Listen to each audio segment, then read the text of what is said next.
Okay, so the last approach that is important in terms of groups and organization is rationalization. The dynamics of a group, how do they make decisions? So rationalization is a really important process in understanding how internally groups make important decisions and really sort of bring together the sort of vision that that group has. So this is sort of looking at the operations of a group, again, the internal dynamics of how a group works. So to begin with, rationalization is rooted in this ideal of reason, a logic that we might use to make decisions. We might use a sort of cost-benefit analysis where we might examine rewards versus costs, things that might be great about the decision that we make and the losses that we might incur for that same decision. And we do this all the time. The best example is maybe an economic decision that we might make. So say we want to buy a car, so what are the costs and benefits of buying a car? Well, the benefit is, you have something you can drive around, it's safe, it looks good, it's got a great stereo, but then of course there's going to be costs. So in buying a car, that means that you can't invest in something else like a new house, or you might not be able to afford to go out as much as you used to, or something like that. So there's going to be some drawbacks to the decision that you make. But we also use cost-benefit analysis in non-economic decision making, which is always interesting. So if we're dating someone, the cost-benefit analysis of, do we keep moving forward in the relationship or not? There's great qualities about this person, but then there's some drawbacks too. So if I keep going, maybe this isn't the right person. So we also use cost-benefit analysis in very interesting situations that have nothing to do with actual economic rewards or costs. So that's something that's really interesting about groups and how they make decisions.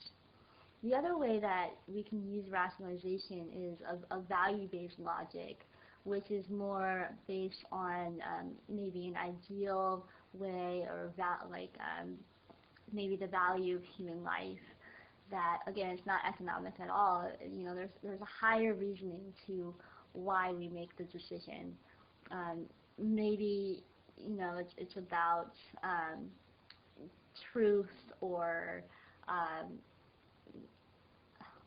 liberation, or some sort of higher cause for why we do the things that we do and why we make the decision. And maybe it might be difficult to do it, but we know in the end that there's a higher reasoning for why we make that choice.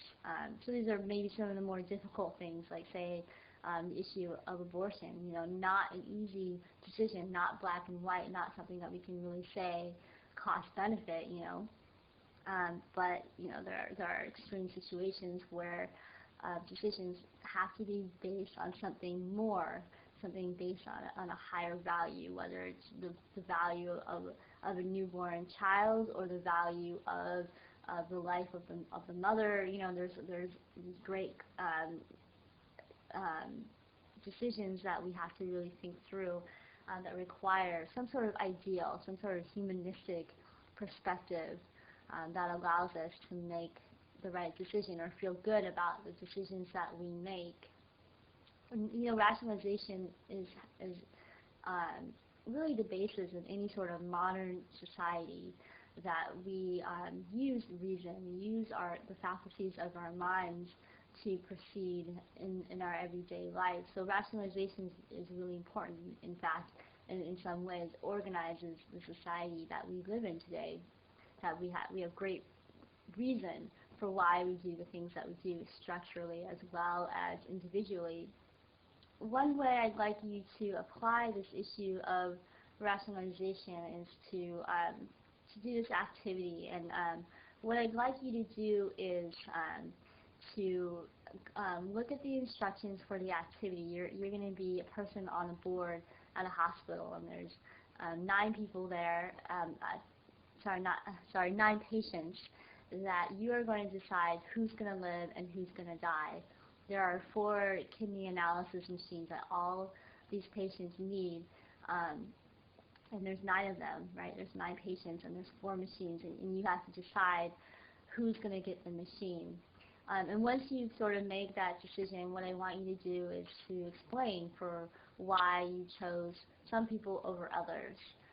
And I want you to do that, case by case. So look at the instructions carefully, and then that will be your lecture-based activity for the day.